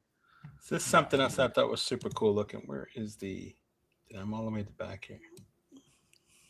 What is this? If I can get it. Hey, you know what I want? It kind of reminded me of that comic game. What was that comic game? Comic Zone. Oh, there's this Comic Zone. Beat 'em up. Okay. Genesis is no joke either. This is a Comic Zone. Man, I used to love Comic Zone, dude. Look at this. This is like a Toxic Avenger beat 'em up. No, this looks great. How cool is this? I was like, oh, this is me. It's really interesting that this kind of, it's like they saw the success that Shredder's Revenge with the he did, and then you got this one, you got the Marvel one coming. Wasn't there a Power Rangers one that hit like? Yes, I think there was a Power Rangers one. Yep. It's Rita's. It's just this year. Rita's something. Power Rangers. Rita's and something else that I thought was this looks pretty awesome. Yeah, a lot of fun. Let me see here. That one's called Toxic Crusaders, by the way. Okay. This one here is I'm chomping at the bit, waiting for this one. Too loud. There is. It knows what it is. I wonder if is it what I'm thinking. I don't know if you're cool enough. Maybe it is what you're thinking. Are we about to get the power of Grayskull going? Yes. See, that's my dude. Too loud. That's my dude. Too loud. I got you. Dude, Too Loud was ridiculing the hell out of me for this one, man. And really? Oh no, dude, with reason. I'll explain after. Look at this. Look at this. Oh my god. I was a big He-Man kid when I was growing up, so. Mm-hmm. Oh, heck yeah, dude. He-Man and the Masters of the Universe. I can't wait. So there's no date for this yet, but I cannot wait to play this. This looks awesome. Dude, look at that, dude. You got freaking She-Ra up in there, dude. Man at Arms. What controller are they playing with? What the hell is that thing, dude? I don't know, man. What was that jank, bro? Like, look at that thing. Oh, there he is. Look at him. Oh my gosh. Is that awesome? Dragon Pearl of Destruction. So let me tell you, limited run too. Okay. So let me tell you, we're ending a podcast. We're hard capped on the time, and like 30 seconds left. And that's like, hold on. I gotta show you guys the most amazing thing in the world. Like, then he pulls this up, like, and where everybody's sitting there like straight face the whole time, like, bruh. Like, dude, really? You just got to find your audience, and I'm so with you on that. Oh, really? This is Ninja Gaiden Ragebound. This is the one that Tulak convinced me to get today, so I'm gonna check this out tomorrow. Yeah, dude. See, I haven't got to. I played the demo. It's so good. Yeah, it's so cool good. Yeah, it's hard, but it's good. When we pulled these and we were talking about these, this was all stuff that we thought would be perfect, like for your stream and stuff that was right up your alley. Yeah, it almost. Yeah, we're always looking for like retro-inspired modern games. You know, like, I'm always looking for side-scrolling Metroidvania platformer action games, and like, you ever play Iron Meat? It's like a. I know it sounds a terrible name, but it's like a Contra game.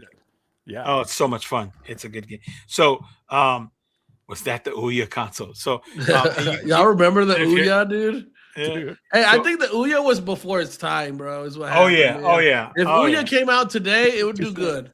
Yeah, it was before its time, man. Dang it. So,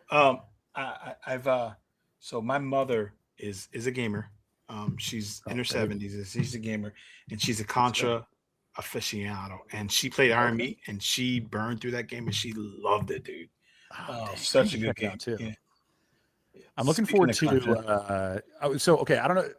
I played it on stream back in the day, but I need to go back and revisit it just on my own because I really enjoyed it. Beyond the Ice Palace 2.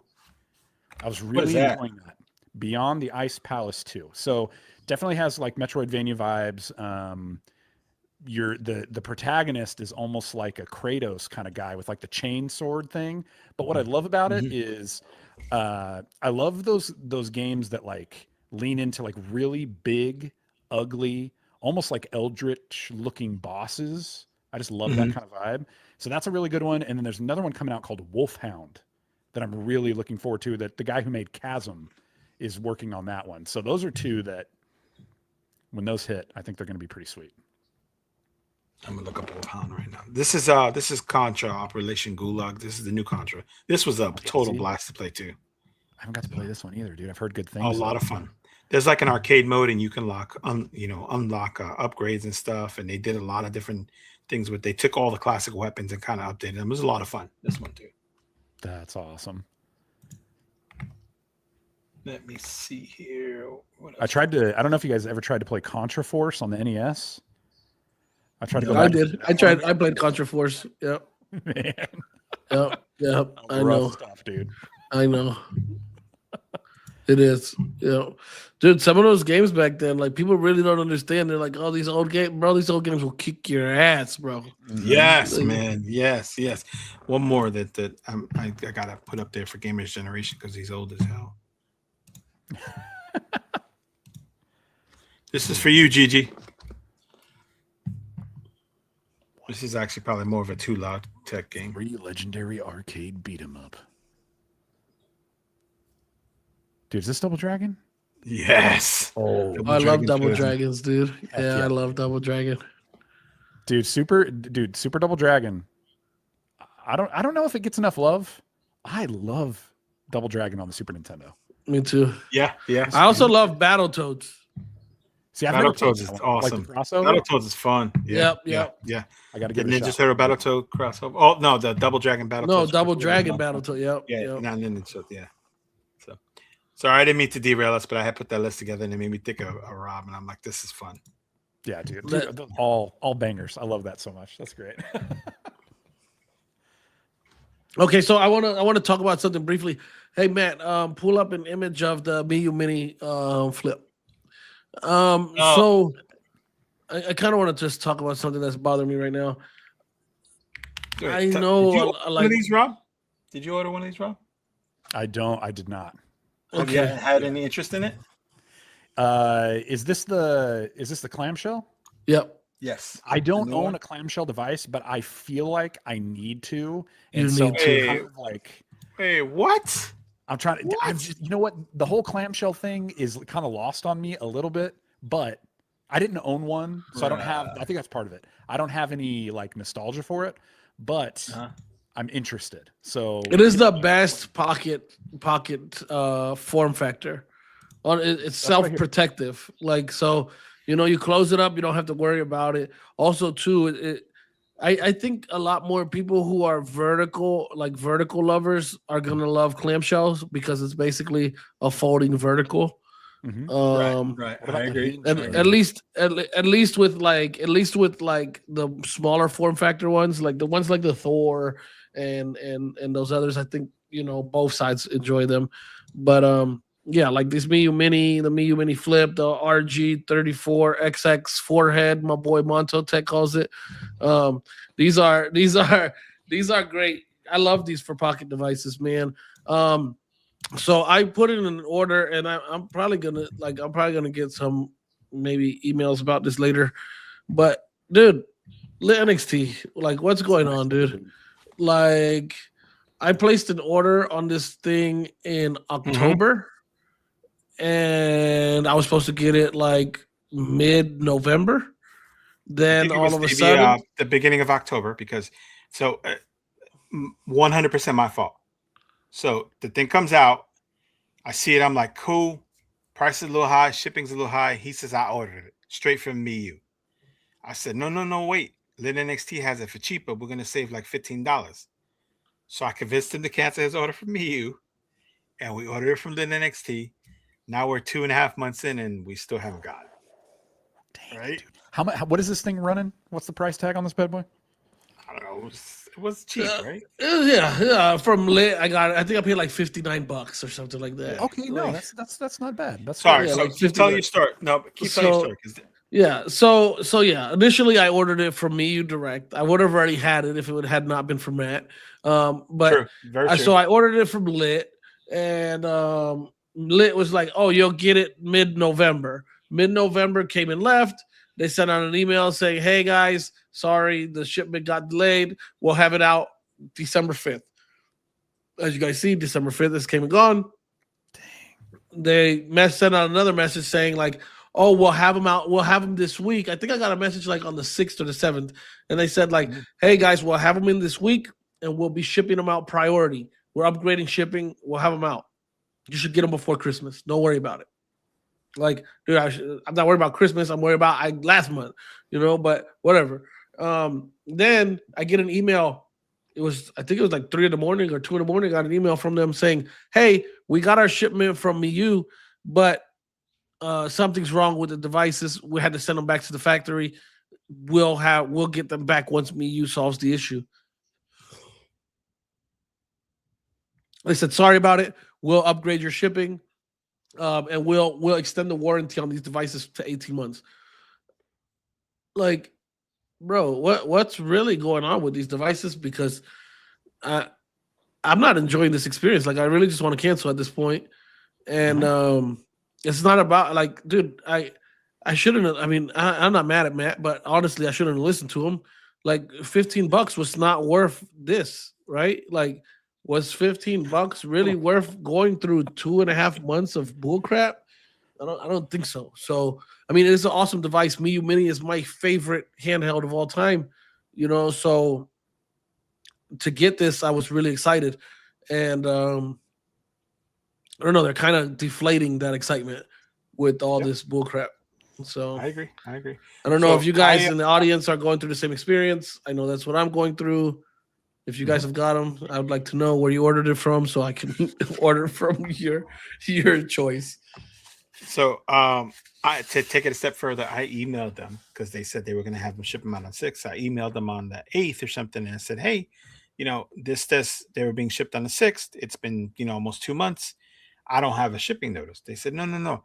They 2 days later, they said, "Oh no, they're arriving today, guaranteed. We're going to ship them out on today, the 8th, and then we're going to ship them out on the 10th. You'll have it in 2 weeks." So the 10th comes, nothing.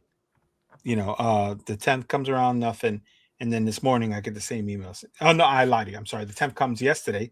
Get an email that says, "Hey, we're expecting the delivery sometime this week, and then we'll ship them out right away." And then this morning we get another email saying, "Oh, they showed up and they're messed up, and we're going to give you an 18-month warranty." You know what?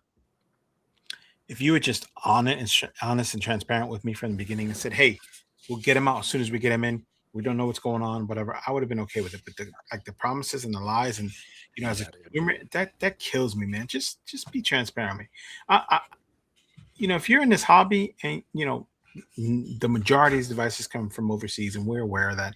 And if you're in this hobby and you're on the in North America, you're prepared to wait. Be honest with us for it. It kills me. Another company like that, and I know Tula's heard me rant about this a million times, is Magic X. They lie to their customers over and over and over again. First, it was the chipsets, and then it was this, and the new device they got. I don't even think they've shipped it yet. It was supposed to ship like 3 months ago. Every time it's the ship, "Oh, well, this happened, and now this," and just be honest, man. And it just kills it for me, man.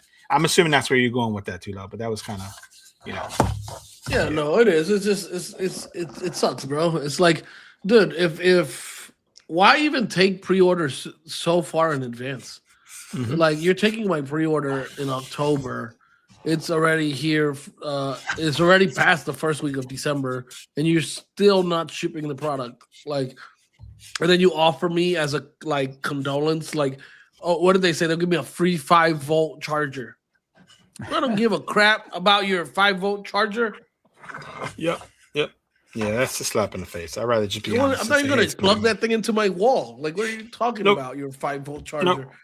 Like, oh man, it sucks. Yeah, I mean, like you said, man. Like we go through. We know we're ordering from overseas. It's going to take a while, right? But nobody wants to be sitting here. This is feeling like Neo, like at this point, right? So I don't know. Yep, I just wanted to mention it. I wanted to mention, like, if anybody else is going through this, it sucks. And I'm also going through it. We're not getting favor here. So I wish I was getting favor. Miyoo, send me a flip.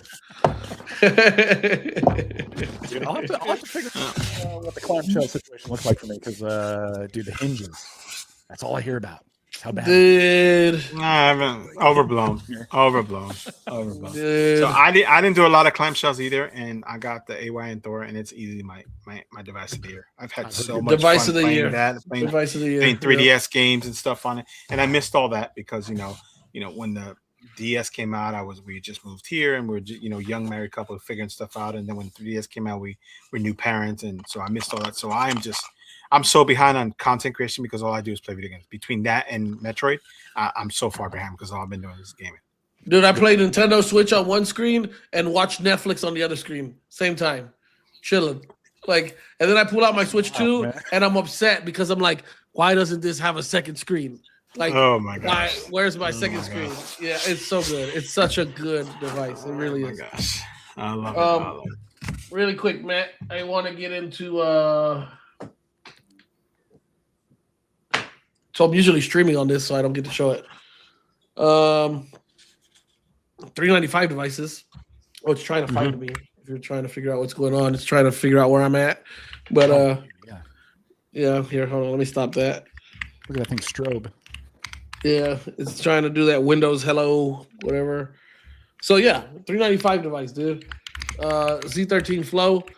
It's gonna be very similar to the upcoming Super X from 1X Player. The difference being that the Super X will have compatibility with 1X's water cooler, so they'll be able to push the TDP up to 120 watts, where I think this stops at 80. And then that will have an OLED screen. I have a 64 gig model. I've been using this for a bit now. I really love this device. It is so powerful for APU. Like, this thing is a monster. Like, I there's nothing that I haven't been able to throw at it and play it.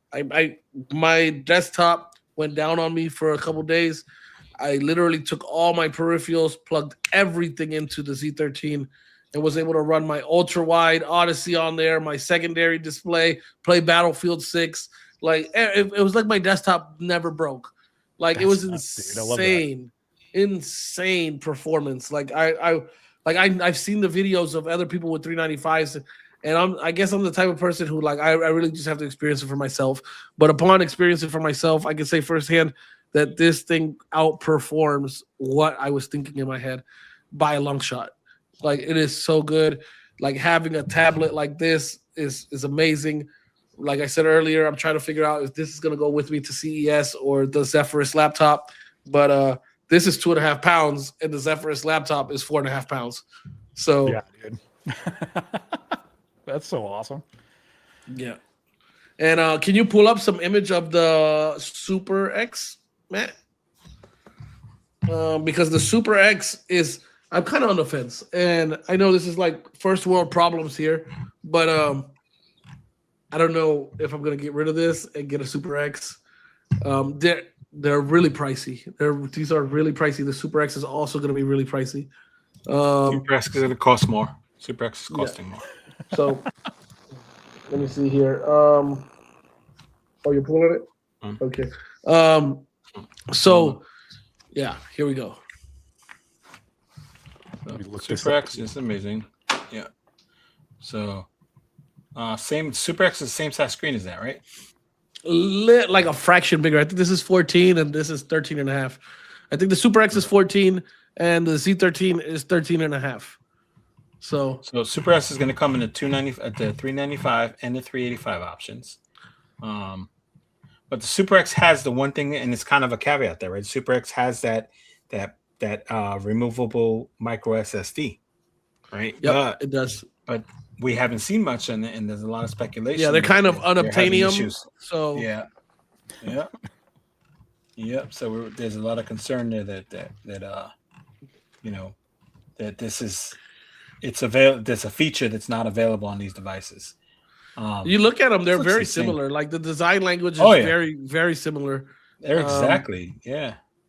So, and I don't want to say like, oh, One X is biting Asus, because One X has been producing handhelds in this form factor as well. So I don't know who, but they're very similar form factor. They both have that magnetic attachable keyboard. Like that one is an add-on. Right now, you're getting it for free if you order it during this pre-sale, but this comes with its standard on the Asus. So there's that.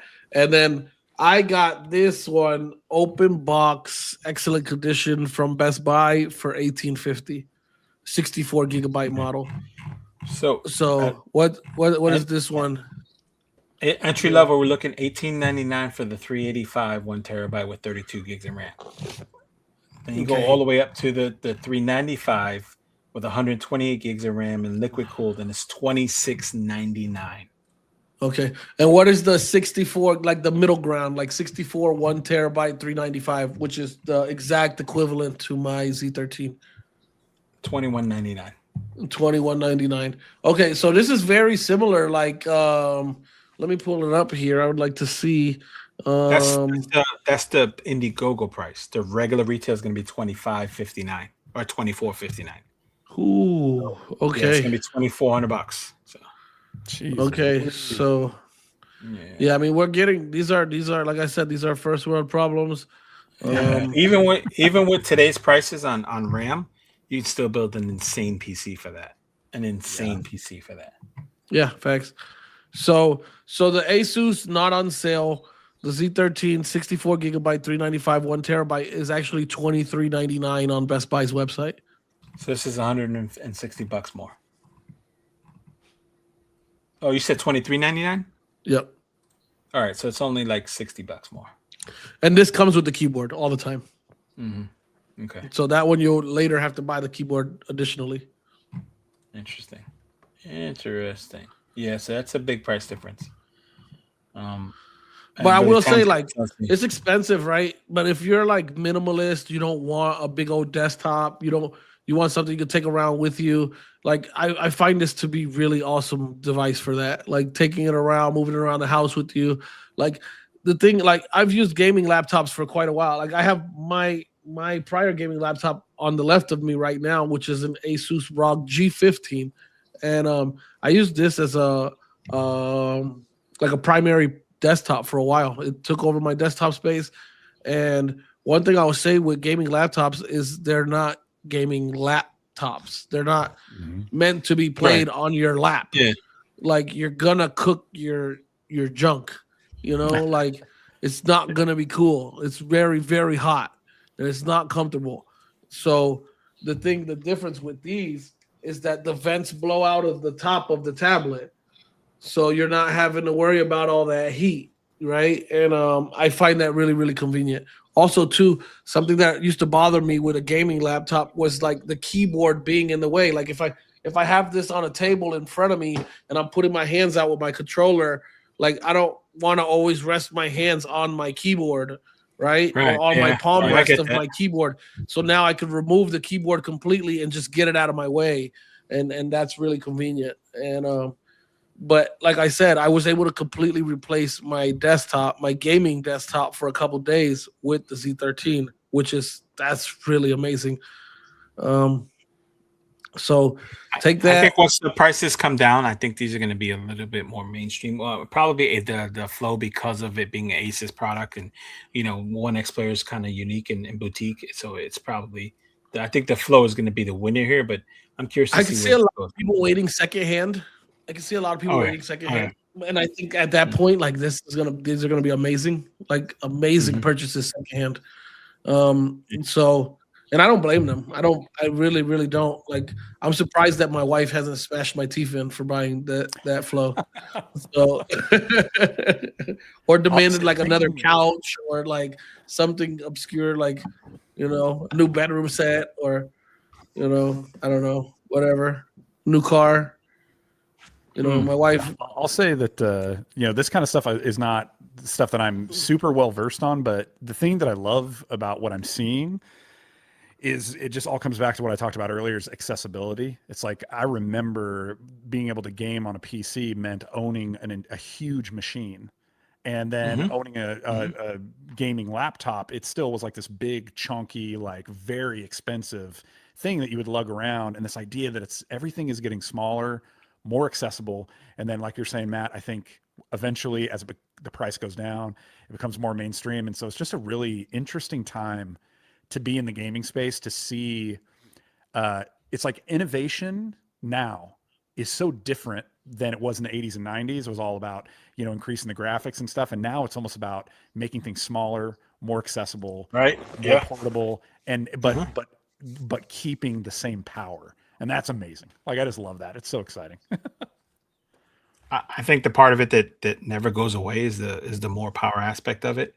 But I think, like you said, because of innovation, it just gets smaller and it just becomes more readily available. And I'm excited for what the future is going to be in gaming, and how things, like you said, are shrinking and become more readily available. I think, especially like PC gaming and handheld gaming, I think consoles are going away and PC gaming is going to become the standard. And I'm excited for it. So it's phenomenal to me. Like, can you imagine just like every time you just sit at your desk, you slot this into its dock or whatever, and like it's one plug that goes into the bottom, and all of a sudden your desktop is fully functional, and you're powering through whatever workload you have or whatever game you have. You grab it, you pick it up, you walk away with it, continue on whatever you were doing at your desk. Like that's an amazing concept to me. It's like a Switch, except it's a PC, right? Like, bruh. Oh man, let me have it. Let me have it, dude. So, yeah, I want to. I mean, that's all I got. That's all I got for today. We have a lot of exciting stuff coming up here, coming into the new year, and we'll talk about some of that next week. We have a really episode coming in next week. Hey, Rob, what are you working on right now? What should people look out for from you, and where can they find you? Dude, so you can find me at on YouTube. Just search Retro Hunters or the Retro Years Official. Those are going to be the two channels there. You can also find me on Twitch, the Retro Years, and I'm live every Tuesday at 12 p.m. from 12 to 1 p.m. Pacific. So just for that hour. But it's a great time. We hang out, and we got a good community that's going over there. And if we don't spend all the time laughing and cutting it up, then eventually we end up playing a game. So yeah, that's awesome. I love it. I love it. You got anything, Matt? You know what? At some point in time, I'm gonna put down the games when I finish Metroid, and I still working on look at this. I got a bunch of things planned out for the Legion Go 2, and I got a shipping notice for my Odin 3 today and my A and Neo, so I'm excited. So, I have the RGDS coming in too. I'm excited to check that out. Yes. So we got a bunch of great stuff with that. I'm just excited. I need to stop playing video games, and then I'll start working on some other stuff. But yeah. Oh, also M4 from Absolute. Look out for a review for that. Oh yes. Have you seen that, Rob? Have that coming? That? Oh, dude, it's a little. Oh wait, is it? You have to look it up. The metallic, magnetic controller. Yes, and it's like this big. Yes. Yeah. Yes. I kind of want to get one. Hit him up and said, "Hey, send me one I'll do a review on it if you'll send me one." Actually, I should mention, I got sent over this phone case from Game Baby. So I'll be doing a review on this. I don't want to spoil anything. It works with That's functional? It's functional. Yeah. Okay. I'm going to make a video on it. It works with the Delta emulator. I don't want to spoil anything, but what I'm going to say is better than I thought it was going to be. So awesome, dude. That's awesome. That's awesome. Awesome. And the footprint of that thing, it's not adding a lot to your phone. So almost nothing additional of a case. So yeah, fire. That's awesome. Oh, hands turn. You're right, dude. M4. I know you're not. Wait, are you talking about a rifle? No, I know you're not. I'm pretty sure you're talking about that. Absolute M4. Yeah. Absolute M4, dude. So, anyways, this has been a blast. We appreciate you coming by, Rob. Everybody in the audience hanging out, thank you so much for hanging out with us, man. We'll be back again next week. Again, the same time after Matt gets his Manny and Petty. Thank you so much. This has been Too Loud Tech. Matt and Rob, SaveState, and we are out. Peace.